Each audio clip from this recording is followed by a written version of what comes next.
Bonjour à tous. Ce début d'année 2024 a été marqué par de nombreuses affaires concernant la sécurité informatique. Et il m'est apparu indispensable de vous expliquer et de vous présenter les outils de base que vous avez à votre disposition. Ils vont vous permettre de sécuriser bien davantage votre activité Internet et vos données numériques. Fini donc les post-it avec vos codes secrets ou la feuille Excel avec vos données vitales sur 3 colonnes. C'est fini. Le premier outil que je vais vous présenter, c'est un gestionnaire de mots de passe. En gros, c'est un coffre-fort numérique ultra sécurisé et dont vous seul avez la clé et donc la possibilité de décrypter vos données. Ce logiciel s'appelle Dashlane et il fonctionne sur Mac, PC, tablette, téléphone mobile, bref, presque sur tout. Vous pouvez utiliser la version de base qui est gratuite, un peu limitée à mon goût, mais le coût de la licence est vraiment bon marché par rapport aux avantages certains qu'il offre à ses utilisateurs. Comme dit le proverbe, l'essayer, c'est l'adopter. Je suis absolument certain que dès que vous l'aurez utilisé, vous ne pourrez plus vous en passer. Il brille par sa simplicité, par sa transparence, par sa discrétion, car on le voit relativement peu, et par la puissance de ses fonctions. De plus, c'est un outil qui a été plusieurs fois récompensé. Je vous propose tout de suite de commencer par l'installation de Dashlane sur votre ordinateur.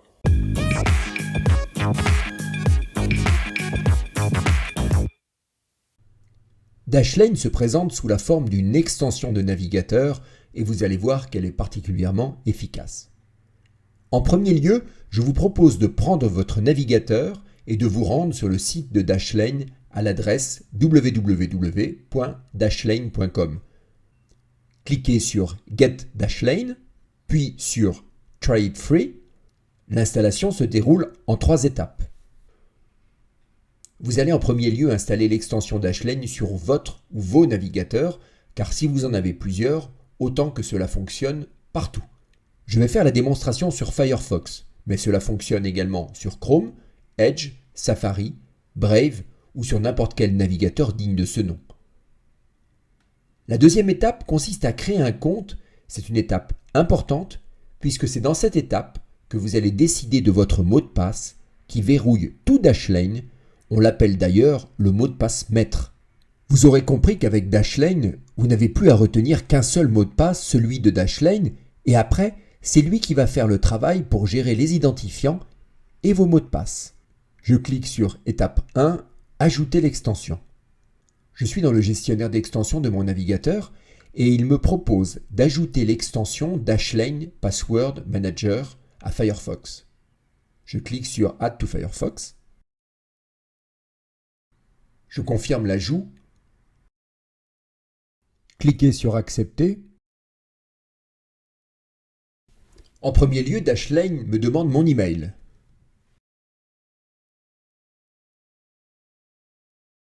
Je clique sur Suivant, puis il me demande de choisir un mot de passe, donc choisissez un mot de passe robuste et évitez à tout prix les 1, 2, 3, 4, 5, 6 ou votre date de naissance. Attention, Dashlane ne va jamais stocker votre mot de passe maître. Et si vous le perdez, l'option mot de passe oublié n'existe pas. Cochez les conditions générales et cliquez sur Créer mon compte. Voilà, c'est terminé, c'était pas bien compliqué. En résumé, vous avez installé l'extension de navigateur Dashlane, vous avez créé un compte, il est matérialisé par votre email et par votre mot de passe. Une question qui revient souvent, c'est comment localiser Dashlane sur votre navigateur? Comment savoir s'il est installé et s'il fonctionne? Eh bien, sur la partie supérieure, là vous êtes sur Firefox, vous avez un petit dé rouge, ici.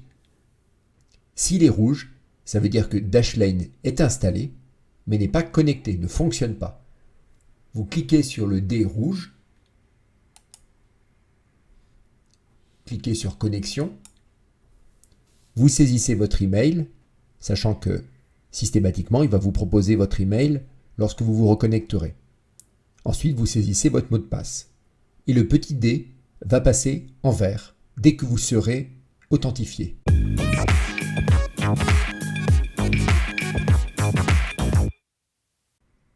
Je vais vous faire la démonstration en allant créer un compte sur la Fnac. On aurait pu choisir un autre site, bien sûr. Vous allez voir comment Dashlane m'assiste dans toutes les opérations sensibles, à savoir la création du compte, puis la connexion. Je me rends sur fnac.com, je clique sur Me connecter.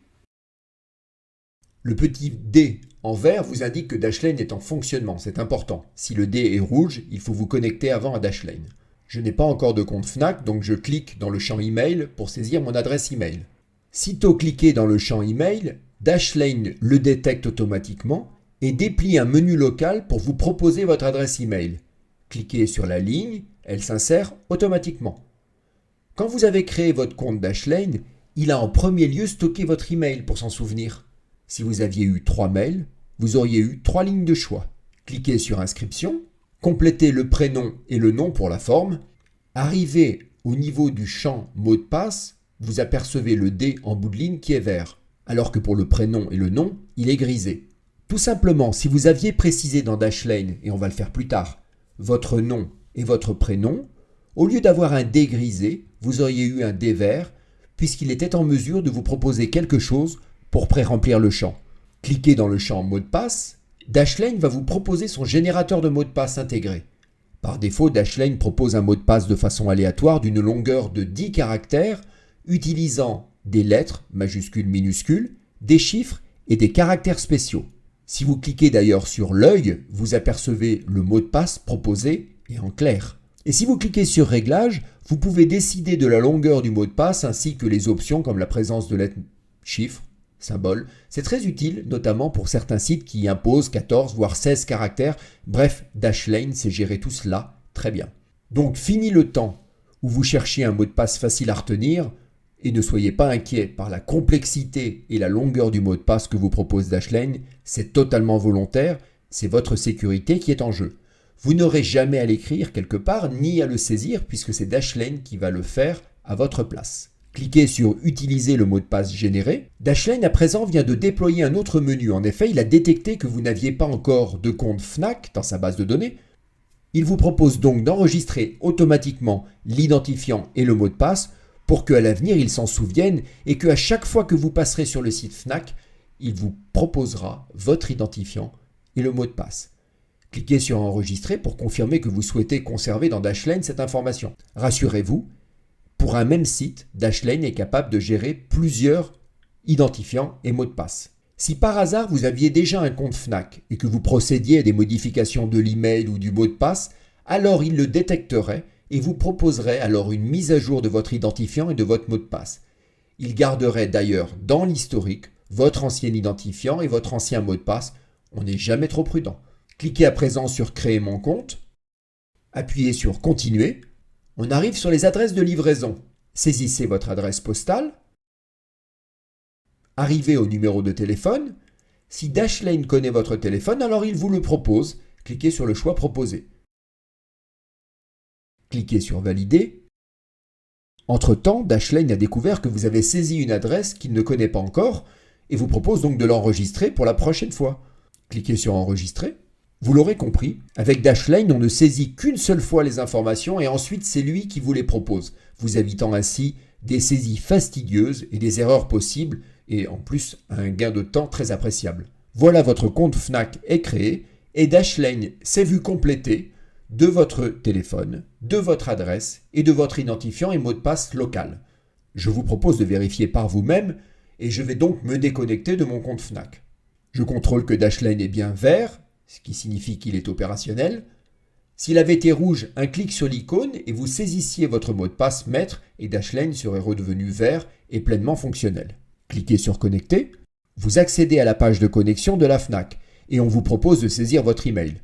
Dashlane va le faire pour vous d'ailleurs, le D vert en bout de ligne vous indique qu'il a quelque chose à vous proposer.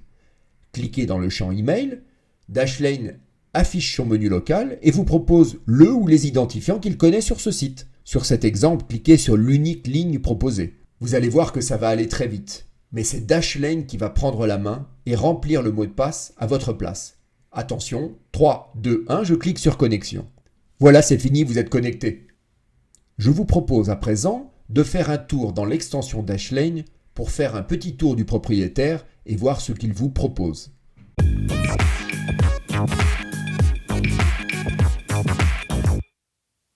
Je clique sur le D en vert dans la barre supérieure du navigateur.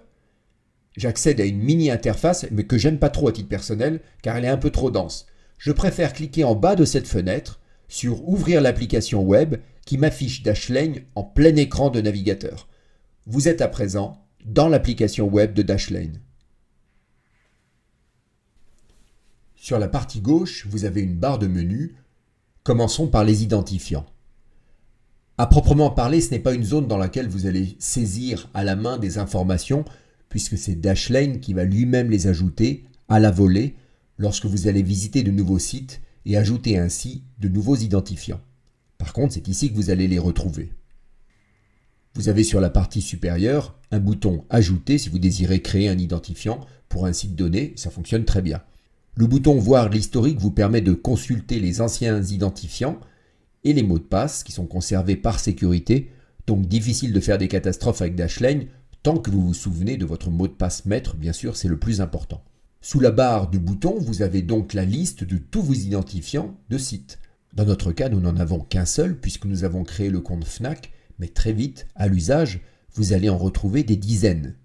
D'ailleurs, pour vous aider, vous avez un moteur de recherche en haut à gauche pour retrouver facilement un identifiant.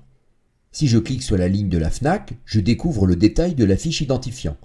En premier lieu, l'email qui va me servir pour me connecter sur le site Fnac, le petit icône en bout de ligne permet de le copier directement.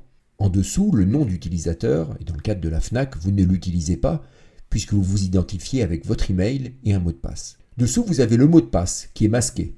3 icônes sont disponibles en bout de ligne, l'œil pour afficher, le double rectangle pour le copier, et la double flèche pour changer de mot de passe, mais il ne faut pas trop l'utiliser ça. En dessous, vous avez l'adresse du site web. Cette adresse est très importante, puisque c'est l'adresse sur laquelle il faut se rendre pour se connecter. Dans le cadre du site Fnac, c'est bien fnac.com. Vous avez un champ libre pour mettre des notes, mais c'est rarement utilisé. Vous pouvez également modifier le nom de la structure. Actuellement, c'est fnac.com, mais je pourrais très bien mettre Fnac tout court. En dessous, vous avez les préférences, avec la première option à cocher, connexion automatique, c'est-à-dire que dès qu'il arrive sur le site de la Fnac, il vous propose tout de suite de vous connecter. L'option exiger le mot de passe maître rajoute encore une couche de sécurité en exigeant votre mot de passe maître avant toute ouverture de la fiche identifiant. Bon, c'est très peu utilisé ou pour des données extrêmement sensibles. Par contre, une option très utile de Dashlane est la possibilité de partager son identifiant et donc le mot de passe avec une autre personne qui possède Dashlane. N'ayez pas peur, c'est très sécurisé et c'est vous qui contrôlez absolument tout. C'est très utile si par exemple vous souhaitez partager de façon sécurisée le digicode de votre immeuble avec vos amis ou votre compte Fnac avec votre épouse. Grâce à cette option, vous désignez les personnes par leur email qui ont le droit d'accéder à cet identifiant. Ils verront ainsi la fiche identifiant dans leur propre Dashlane et si vous modifiez la fiche, elle sera toujours à jour de l'autre côté. Un point important pour vous rassurer, un partage est toujours associé à un niveau de droit. Cela veut dire en clair que vous seul décidez si la personne avec qui vous partagez l'information est habilitée à juste lire l'identifiant et le mot de passe et l'utiliser ou également autorisée à le modifier. C'est très utile car on peut partager absolument toutes les catégories d'éléments de Dashlane. La dernière option est la poubelle pour supprimer l'identifiant. C'est logique, rien de bien compliqué à tout ça. Intéressons-nous à présent aux moyens de paiement, car oui, Dashlane va pouvoir vous rendre service lorsqu'il s'agit de compléter vos coordonnées bancaires ou lors de la saisie de votre numéro de carte bancaire sur un site e-commerce. Bref, vous allez voir, c'est très bien fait et très facile à paramétrer. À la différence des identifiants, là c'est vous qui allez entrer les données et après, Dashlane vous les proposera dans un contexte d'utilisation. Vous cliquez sur « Ajouter » et il vous propose soit de saisir une carte bancaire, soit de rentrer vos numéros de compte bancaire. Bien sûr, vous pouvez en rentrer plusieurs de chaque. Commençons par la carte bancaire et là, vous vous retrouvez avec un masque classique d'informations à saisir pour définir votre carte bancaire. Tout d'abord, le titulaire de la carte. Vous recopiez en fait ce que vous avez sur votre carte physique. Le numéro de la carte, le code de sécurité que vous voyez à l'arrière de votre carte, la date d'expiration symbolisée par le mois et l'année. Vous lui donnez un nom puis une couleur pour la repérer facilement. Vous avez également un champ de notes à votre disposition. Cliquez sur Enregistrer lorsque vous avez fini de compléter la fiche. Cliquez de nouveau sur Ajouter pour sélectionner Compte bancaire. Là encore, le masque de saisie est très classique. Vous donnez un nom à votre compte, par exemple compte commun CIC, précisez le titulaire, le code BIC, le SWIFT, l'IBAN. Je vous rappelle que toutes ces informations, vous les trouverez sur votre RIB qui est accessible soit sur le talon de carnet de chèque, soit sur votre compte de banque en ligne dans la rubrique RIB. Précisez le pays ainsi que votre banque. Cliquez sur Enregistrer. À présent, vous voyez la carte bancaire que vous avez créée sur la partie supérieure et votre compte bancaire sur la deuxième moitié de la page. Donc lors d'un prochain achat, Dashlane le détectera automatiquement et lorsqu'il s'agira de payer, il vous proposera immédiatement là où les cartes bancaires pour réaliser cet achat. À présent, découvrons ensemble les notes sécurisées. Là encore, vous allez voir que le potentiel est totalement incroyable puisque les ingénieurs de Dashlane ont imaginé que vous pourriez stocker des informations d'une nature hétérogène, comme par exemple un code secret de carte bleue, des informations relatives à vos abonnements EDF, gaz, télécom, les licences logicielles, votre portefeuille Bitcoin, des documents administratifs, bref, c'est très utile. Cliquez sur Ajouter. Vous découvrez un masque de saisie qui est très dépouillé. Un titre sur la partie supérieure, au-dessous, 3 onglets détails de notes, pièces jointes et plus d'options. Dans la partie détails de notes, c'est là où vous allez saisir vos informations au kilomètre ou en copier-coller. Dans les pièces jointes, c'est vraiment très utile car vous allez pouvoir charger un fichier, comme un contrat, un scan d'une pièce, etc. Et il sera bien entendu chiffré. Dans la partie plus d'options, vous pourrez catégoriser vos notes sécurisées de façon à les organiser, leur mettre une couleur, et vous pourrez exiger de saisir le mot de passe maître pour pouvoir afficher la note sécurisée. Le moteur de recherche sur la partie supérieure gauche permet bien sûr de rechercher dans les notes sécurisées, c'est très pratique. Complétons ensemble une première note pour que vous compreniez le principe. Pour l'exemple, je vais faire une note sécurisée concernant un coffre-fort imaginaire dont je souhaiterais saisir des informations et notamment comment changer la pile. Donc dans le titre, je mets coffre-fort par exemple. Dans détail de notes, je peux taper librement du texte pour expliquer comment changer la pile de mon coffre. C'est une information confidentielle bien entendu. Et éventuellement le code pour débloquer le coffre-fort. Bref, vous y mettez ici toutes les informations utiles que vous jugerez confidentielles. N'ayez pas peur d'être prolixe car au moment où vous relirez vos notes, dans quelques mois, voire dans quelques années, vous serez très content d'avoir été très précis et verbeux dans vos explications. À l'usage, vous verrez que dès que vous avez des informations sensibles, vous penserez Dashlane et vous direz à votre entourage « Je l'ai mis dans Dashlane », tout le monde comprendra que vous avez stocké l'information sous la forme d'une fiche dans les notes sécurisées. Donc, réfléchissez quelques minutes à toutes les informations sensibles que vous possédez et que vous avez disséminées dans vos dossiers, dans votre agenda, sur des post-it ou des feuilles volantes. Bref, écoutez mon conseil et regroupez toutes vos informations ici et nulle part ailleurs. Cliquez sur Enregistrer quand vous avez fini la première note sécurisée. Je ne m'attarderai pas sur la partie secret, il s'agit essentiellement de secrets pour les architectures informatiques et c'est dédié aux développeurs dont ça vous concerne a priori pas. Par contre, le chapitre des données personnelles est extrêmement important pour vous et votre famille. Cliquez sur Données personnelles, cliquez sur Ajouter. Il vous propose d'ajouter au choix un nom, un email, un numéro de téléphone, une adresse, une entreprise ou encore un site web. Commençons par le nom. Vous découvrez un masque de saisie d'identité, il va vous servir à chaque fois que vous rencontrerez un formulaire ou que vous devrez saisir le nom-prénom de la personne, voire la date de naissance, le lieu de naissance, notamment sur les sites de voyage ou sur les sites de l'administration française. Un conseil, saisissez les noms de tous les membres de votre famille. Cliquez sur Enregistrer une fois que vous avez terminé une personne. Procédez de la même manière pour les emails en précisant email professionnel, email personnel et ça pour tous les membres de votre famille. Idem pour les téléphones, avec le code du pays, le nom et le type de numéro. Pour les adresses, c'est pareil, un nom de rue, un code postal, une ville, un pays, un nom, des précisions d'étage, les digicodes, l'appartement, le bâtiment. Bref, ces informations seront utiles à chaque fois que vous faites une commande sur un site de e-commerce, puisqu'il sera capable de pré-remplir immédiatement la page de livraison. Pour l'entreprise, c'est très simple, un nom d'entreprise et un poste. Idem pour le site web, une adresse et un nom de site web. Si vous vous souvenez lorsque j'ai créé le compte sur la Fnac et lorsque j'ai indiqué mon adresse de livraison, les dés de Dashlane en bout de ligne étaient grisés parce que les informations d'adresse n'étaient pas complétées dans Dashlane. Dès que Dashlane détecte qu'il y a des informations concernant l'adresse, il le propose immédiatement dans un menu local et c'est vous qui choisissez quelle adresse vous voulez utiliser bien sûr. Le chapitre pièces d'identité fonctionne de manière similaire. Vous avez compris le principe à présent, vous cliquez sur Ajouter, vous sélectionnez carte d'identité, vous complétez la carte d'identité avec le numéro, la date d'émission, la date d'expiration et le pays. Saisissez également le numéro de sécurité sociale, c'est très pratique notamment lorsque vous allez sur des sites comme Amélie ou que vous devez saisir votre numéro de sécurité sociale, il sera complété automatiquement et sans erreur.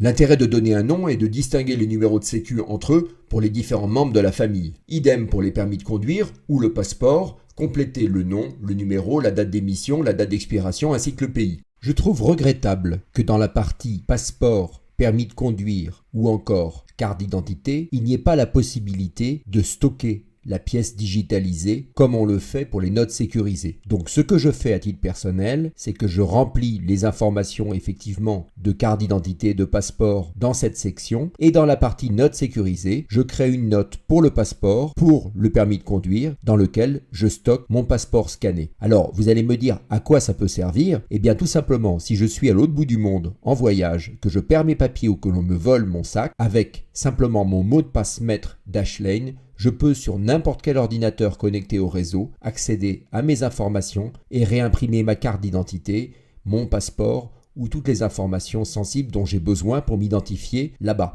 Enfin, on termine avec le numéro fiscal, le numéro de télédéclaration, bref, toute la panoplie pour naviguer facilement sur les sites de gestion fiscale.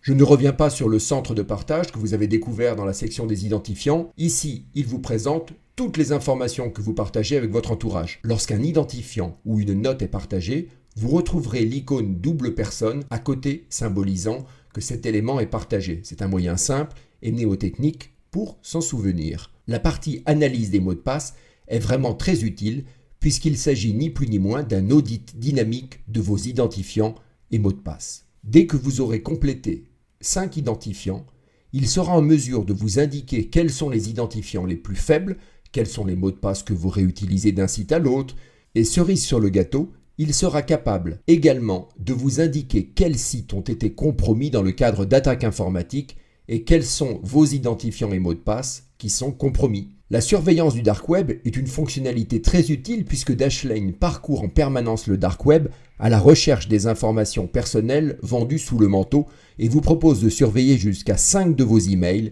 et de vous faire un rapport régulier sur leur compromission et sur leur présence dans les fichiers vendus sur le dark web. Ça fait un peu froid dans le dos, mais c'est très utile, croyez-moi. Dashlane vous propose également un VPN pour sécuriser vos connexions. Je vous ferai une vidéo dédiée au VPN d'ici quelques semaines pour bénéficier de ce service.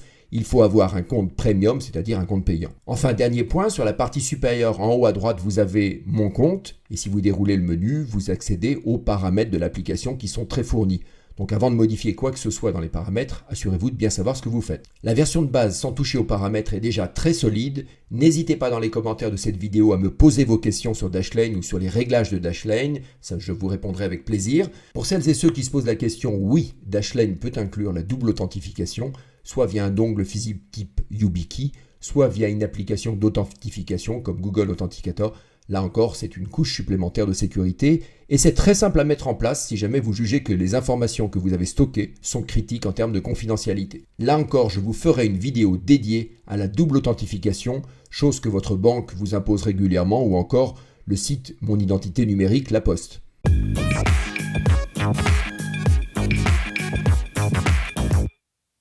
Voilà, cette vidéo est à présent terminée. Je vous mets dans les commentaires un lien pour que vous puissiez directement vous rendre sur le site de Dashlane. Je serai très content et très rassuré si vous utilisez ce logiciel, car croyez-moi, Dashlane est un vrai plus en termes de sécurité individuelle. Dites-moi dans les commentaires d'ailleurs si vous l'utilisez ou si vous connaissiez déjà ce logiciel. Si vous avez apprécié cette vidéo, un petit clic sur le pouce me fait toujours plaisir. Pour être tenu informé des prochaines vidéos, vous cliquez sur s'abonner à la chaîne, c'est gratuit.